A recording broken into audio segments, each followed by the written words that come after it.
Greetings, salutations, blessings be bestowed upon all who have clicked on this video. I am I'm joking. I don't know what. Listen, yeah, I'm just going to spitball because it's been a while since I made a video. And I just thought, you know what? Omega was a very good fight. Why don't I talk about it and explain why I think it's a very good fight? Also, apologies in advance if you are hearing my nose sounding like it's filled with absolute nonsense and jargon, because it is. It's filled with green boogers and all of the other great stuff that comes about when you are in the winter season, right? So yeah, just forgive me if I sound like I'm talking into a pillow. I promise you I'm not.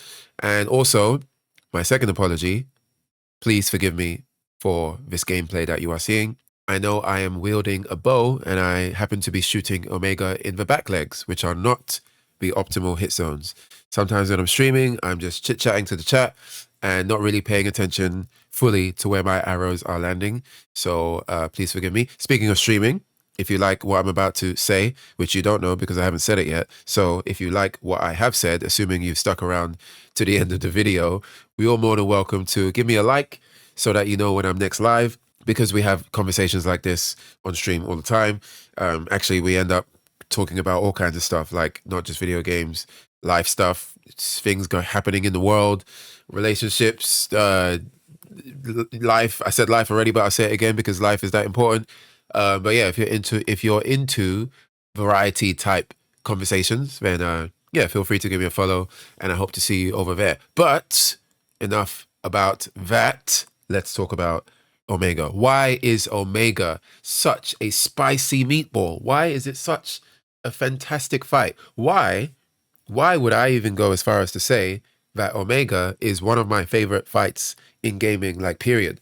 Not even just within the Monster Hunter franchise. I actually think it's that good of a fight. I would put it up there with some fights in Sekiro, which is one of my favorite games of all time. I would put it up there in perhaps I should have written some notes and actually, perhaps I should have created like a little list of other fights that are, to my mind, some of the best I've ever played. Maybe I'll do that next time. We'll see. Probably not though. So yeah, why do I like Omega as an encounter? Number one, I would say, would be it's the mere fact that this fight forces you to engage with all of the systems that Monster Hunter Wilds wants you to engage in, right? For example, even just something as simple as us being able to have two weapons now, right? The fact that, you know, you got the Nursilla phase forcing you to change your weapon on the fly is done so in a way that the rest of the game doesn't really lean into. Like, you play for the story, you've always got the ability to change your weapon, but there's no real incentive to do so outside of I just can. I just can, and it's fun, and I feel like playing something differently right now, and I don't want to go back to camp, so let me just call my chicken chocobo and switch to my other weapon, right? That's cool, you know. You don't necessarily need to have an incentive or a reason to engage with a mechanic, but mechanics are designed for a specific reason, and it would behoove a developer, or it would benefit a gameplay experience if these particularly designed things are encouraging the player to utilize them more so than they're not. And I just like that, yeah, Omega, this fight, the Nursilla comes out and you better switch to that fire weapon or your paralysis or whatever strategy you've got going on, because if you don't, you are going to have a very hard and non-fun time if you don't clear that phase. What else though? What else is it about this fight that I find to be extremely compelling? And I'm going to have to say it. I'm going to say the D word, and I'm not talking about the Will of D for any One Piece enjoyers. I'm not talking about, you know, the D that a lot of males have between their legs. I'm not talking about that one. I'm not talking about Initial D, which is a very good anime for anyone that's into like racing and drifting. I'm not talking about Vampire Hunter D, which is an old school 90s anime. I can't even remember if it's actually good or not. I just remember growing up watching it. I was watching that when I when I should not have been watching that. Let's just say there was far too much blood in that for like a 5 or 6-year-old to be watching. So what D am I talking about? I'm talking about the forbidden D, the D that ends in the Y, the D that has torn the Monster Hunter community asunder with all of the different sides that have been created around this concept, around this talking point. That D, I'm sure you've guessed it by now, is difficulty. And I gotta say, like, when it comes to the difficulty conversation, I have no shame in exposing or revealing that I'm very happily in the I want Monster Hunter to be more challenging camp. Or a better way to say it is I like my Monster Hunter to be challenging. I like when Monster Hunter World threw walls at you even during the story. I like that I didn't kill Anjanath in my first rodeo. I like that Barrioth was a wake up call. I like that Rajang punched me in my face really hard. And there's a bunch of other fights in that, right? And that's before we even get into Elatreon, Fatalis, right? Like there are plenty of other fights in that game that forced you to engage with the other systems, right? It makes you go to the smithy to figure out a different set. It makes you want to use your armor spears to upgrade your armor. Perhaps it even makes you want to change your weapon because perhaps your current playstyle up until now has been working, but now that you're staring down the barrel of a Barrioth, you need to switch it up. And I just think it's a very good thing for a game to do that earlier in the game or throughout the game rather than at the end of the game. And that's one of the reasons why I think difficulty is good, because it allows the player, or it forces the player to do those things. But I know it sounds like I'm kind of rehashing my first point. Outside of how it forces you to engage with other mechanics, the reason why I think difficulty is great is because it causes a lot of friction, or it creates a lot of friction, I should say. And I think friction is very important for for any kind of enjoyment, right? Like, why is it that when we pass an exam that's very difficult, there's a certain level of relief and celebration and euphoria that comes about when you clear something that's not easy, something that's worth having, right? It could be an exam, it could be, maybe it's a job that's very hard to get because of how many people apply, or the standards of, the criteria that they use to choose a candidate. A good example of this actually is a while ago I used to work for Apple. I say a while ago, but a long time ago. This was like 2000, it was between 2013 and 2015. Like around 2.5 years that I worked for the Apple store, one of the big Apple stores in London. And I remember when you would interview at Apple, I don't know if it's still the same now. I'm sure the circumstances can be a bit different depending on when you're applying, what kind of store it is, if it's a new store opening or if it's a store that's been there for a long time, the position that you're going for. Are you going to be a specialist, a genius, or whatever, right? But back then, I remember before I even got to the interviews in Apple, there was a saying that, like, it's harder to get into Apple than it is to get into Harvard or one of those super big prestigious universities. And I remember hearing that and thinking, oh, that's some bullshit. They're just saying that to make working at Apple seem more amazing, right? But when I went through the interview phases, I very quickly understood why that became a saying. That you had to go through so many phases. I had to do 3 different interviews. All of them were very different in nature. All of them had different amounts of people. All of them were challenging in different ways.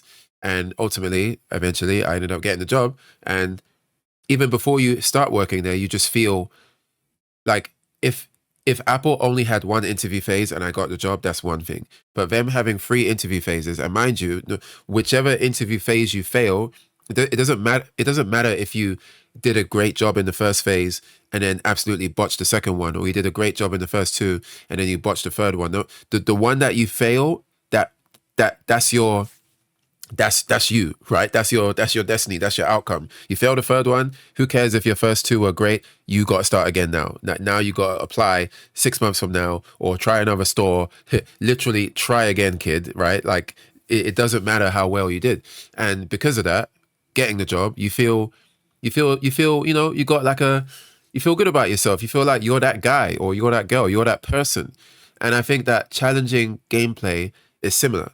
And that friction brings about a very particular, let's just say, nice feeling, that you get when you finally clear that thing. That's my argument for why I believe difficulty is important. Other people are going to say other things, perhaps some people are a bit, I don't know, masochistic, and they just really like punishing things, not necessarily because of the friction, but because they just enjoy that feeling, right? The same way that some people like to get stepped on or to get peed on, or I mean, there's a whole treasure trove of tastes out there, and I understand that not everybody's taste is going to align, which is one of the reasons why the difficulty conversation is such a divisive one. But for me, Omega just does a very good job at highlighting why friction is an important thing.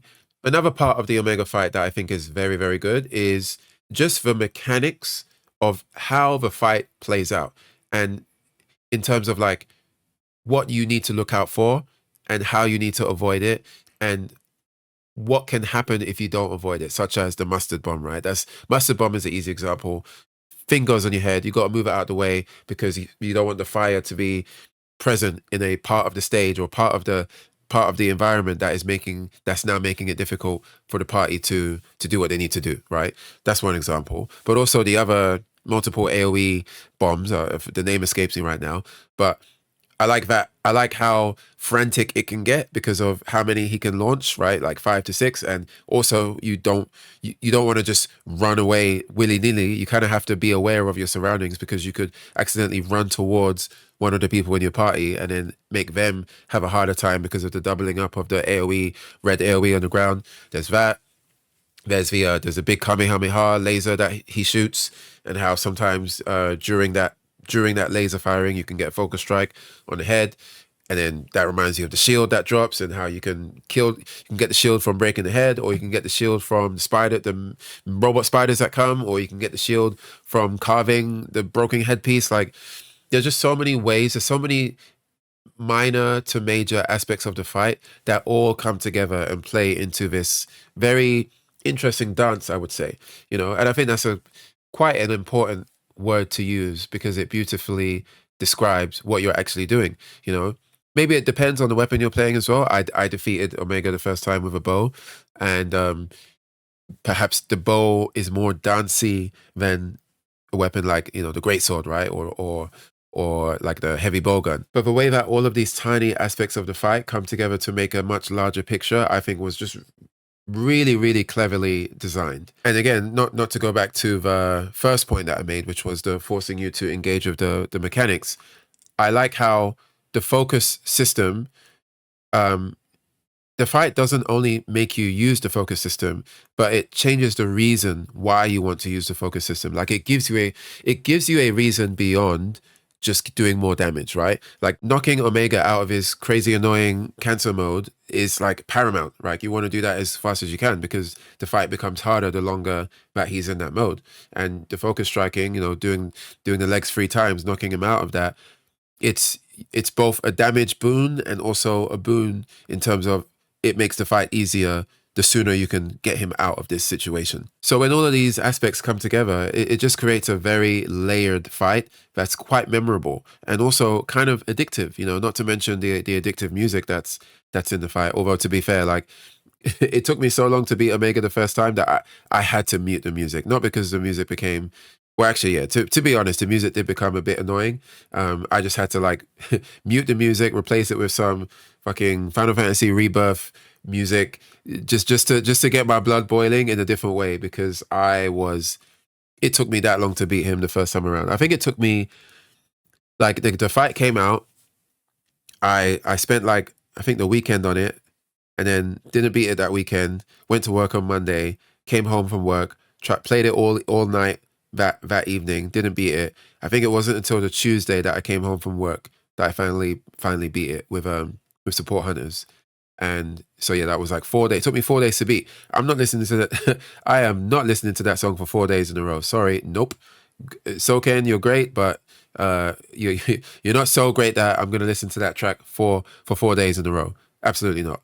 Speaking of Support Hunters, though, it is interesting to ask ourselves: is it a good thing that most people, or seemingly most people, beat Omega the first time only using AI Support Hunters? I think that this question opens up another area to explore in regards to difficulty, because I do think that even though I'm somebody that loves the friction that comes by way of difficulty, I do think that there is something to analyze if it is the case. Like, I'm sure Capcom has the analytics, right? Like, they can actually, like, they can actually see how many of the player base, or how much of the player base, has defeated Omega, and by what means. How many of them did it in an actual human party, and how many did it solo with Support Hunters. if it is the case that the majority did it solo with support hunters, I think that that may mean that perhaps there was a design oversight difficulty wise. Like essentially, I'm basically saying if that is the case, um, it might be this fight might be an occasion where we could say it was too difficult because I don't believe that Capcom would want the majority of players to clear this fight with AI bots. I can't speak for them obviously because I don't work for them, but I would be very shocked if they were to look at those results and that data. I would be very shocked if that's something that they would be happy with. Um, I think they want people to play with each other. They want people to get that same like that feeling that you get when you band together and you destroy a very difficult encounter with friends, like with people around the world, like with a faceless human that is, their heart is beating just as fast as yours most likely, and you band together and you finally do it. That's a much more complete, uh, exhilarating feeling than clearing the fight with AI support hunters. Um, so I do think that there is a bit further. There is something more to explore. For example, and this is perhaps a hot take. I don't think it's a hot take, but it's something that I spoke about on stream recently. Again, you can follow me, give me a like so you know when I'm live if you want to join in these conversations in the future. But I think that Omega's Delta attack is a bit overtuned simply because of the defense buff that he gains on top of the attack buff.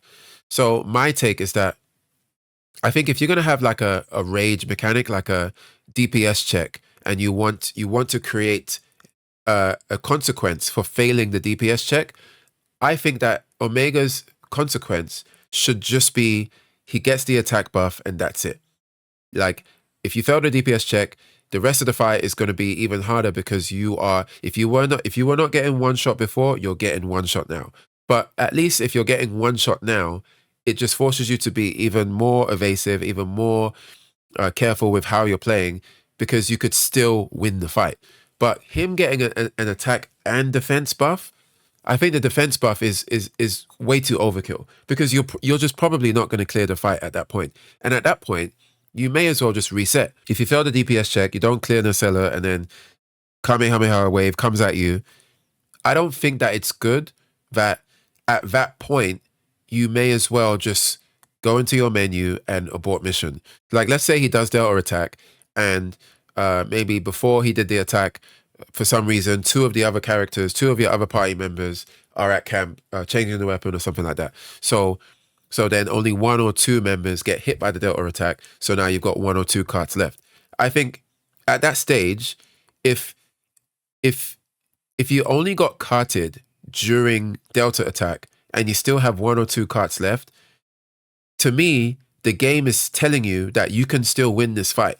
Like you're still in the fight. Yeah, you got hit by Delta attack, but the game didn't force wipe you. It's not like it's not like the game created a hard loss condition where if Delta attack goes off, it doesn't matter where you are on the map, you lose, right? The game is not doing that. So to me, that means you get hit by Delta attack, you could still win, but in practice, you kind of can't. Like, I'm sure there's some crazy builds out there where people have done that, like just specifically to prove that it can be done. But let's face it, right? The majority of players are not going to be beating Omega post Delta attack successfully landing.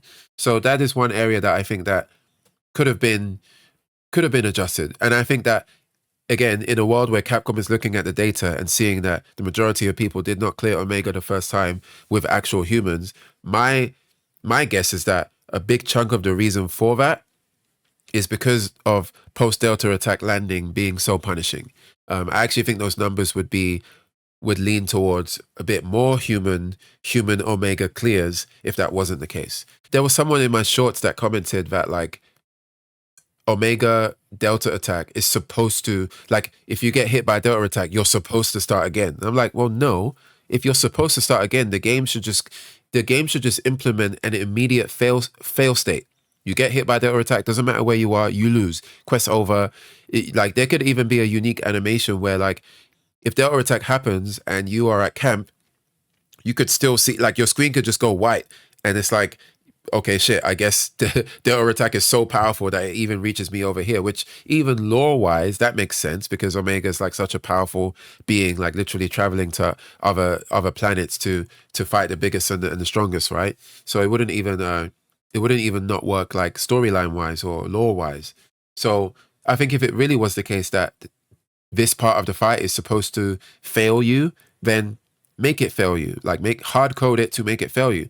But because it doesn't, it's more of like it's kind of like a hard lock versus a soft lock. I don't think, I think if the game's intent was to delete you from the experience, like to delete you from the fight after it landed, then do that. Do it hard lock style. But doing it soft lock style, where it's like, I guess you're still in the fight because the game didn't kick you out. You're still fighting me, but you're so unlikely going to win that you may as well reset. To me, that's like a soft lock, and I disagree with that design aspect. I actually think that even me as somebody who is a difficulty friction enjoyer, I actually think that is too hard, and too unforgiving. And I may be proven correct if the actual data and numbers of how many people cleared in what way, humans versus the support hunters. I believe my point would be solidified or cemented to be true if we were actually shown those numbers. But I don't have those numbers to hand. I don't know if anyone does, so that's yet to be seen. But I guess the final question or the final point to raise is, considering that Wilds has created a fight like this or a fight on this caliber so early on, what does that mean for the future? Are we going to get more stuff like this? Is Gogmazios going to be on this level? And also, what does this mean for the master rank, right? I think it might be safe to say that 9-star fights, 9-star tempered fights, to me, if I recall correctly, are a little bit harder than what we were getting at this stage in World with the tempered investigations. Yeah, I think I'm quite confident in saying that the 9 stars now are a bit more tough than World's investigation. So, given that we're in this world now with Wilds, and given that this is also a post Omega world, how is that going to look going into Master Rank, especially given that with the preview that we've seen from the Gogmazios update, where we're going to get the ability to have, what is it, basically kind of like Curious Crafting, but for the set bonuses, and also you're going to be able to have upgrade your armor so that it has a lot more slots. I just wonder, what does that mean for Master Rank in terms of how much more powerful are we going to get, and how much more powerful are the monsters going to be made in order to match us, right? Or in order to pose a challenge to the hunter. I'm kind of curious how that can go, because it can go one of two ways. Either we're overpowered, which creates a lack of friction all over again, or the monsters are too hard, and then we get a situation where, similar to the Delta attack essence of Omega, where now you've kind of overtuned, right? And to the point where a lot of people are now complaining, because that's another thing I forgot to mention about Omega. I remember seeing a lot of people on Reddit, a lot of people on YouTube, a lot of people on Twitter, like, people were not happy, right? It was essentially Alatreon all over again. But I would argue, in my memory anyway, the complaints, the backlash to Omega was even worse than Alatreon in terms of like how much people were struggling, right? So that's one potential outcome too. And maybe perhaps something in the middle where we just have like because Capcom know that we are too powerful, perhaps they just do like a really severe health bloat with the monsters, where like, because we're so strong, Capcom's like, well, we need to do something. Okay, I know what to do. Let's just double the health pool of the monsters, which is not a good solution either. I believe Rise had a similar issue with some of the higher anomaly fights, where it just felt like you're dumping your entire clip into a monster and you've only done 10%. Like the sponginess of monsters became a bit ridiculous. And I wouldn't want that to happen in Wilds either. So I do think there's a interesting scenario or predicament that Capcom may have put themselves in, given how early of a difficult fight that Omega was, and what that could mean for the future. But I still hold strong to the belief that I would rather the world that we're in now, rather than the world of there's just not enough friction. There is no Omega fight, because if there wasn't, quite frankly, I just wouldn't be playing the game. You know, it wasn't until the Omega fight where I was like, holy shit, I have a reason to play now. And I would just like to have more of that. I would like to have more reasons to play, more challenging fights to overcome. Because for me, that's what keeps me engaged for much longer periods of time. However, that's only me. I am only one person. So I would like to hear from you guys. What do you think about, firstly, everything I've just said? Have I spoke absolute nonsense, or am I spitting some hardball facts? Or perhaps you've got some unique combination of positions that create some new Frankenstein monster opinion that I didn't even consider or never even thought about.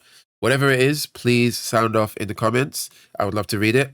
I'm not a, I'm by no means a big channel, so I have no reason to not read comments because I usually only get a handful anyway. So I might as well go into my notifications, see what people are saying, respond, hit a like, and get a little conversation going. So thanks guys for watching. Glad you made it through, and I will see you guys in the next one. Peace out.